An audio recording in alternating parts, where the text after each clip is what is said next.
Alright, so I got this thing laid out. I'm going to have about the same size cuts the back, the curb, left, and so now I'm just pre-cutting everything and getting ready to go.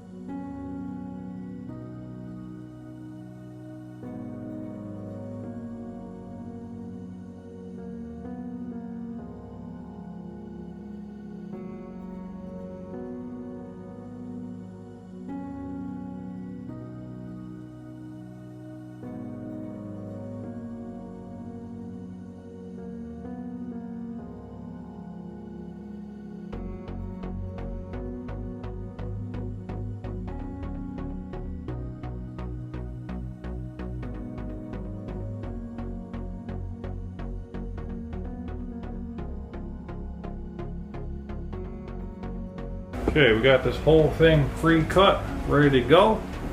So all we got to do is lift them up and set them.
Okay, that's the marble hex floor set. So we use a 1/4 inch trowel on the substrate, 1/8 inch trowel on the back butterboard, tamp them in, pull them off, pull them on here. You're definitely getting more than 100% coverage here. So we'll be good to go.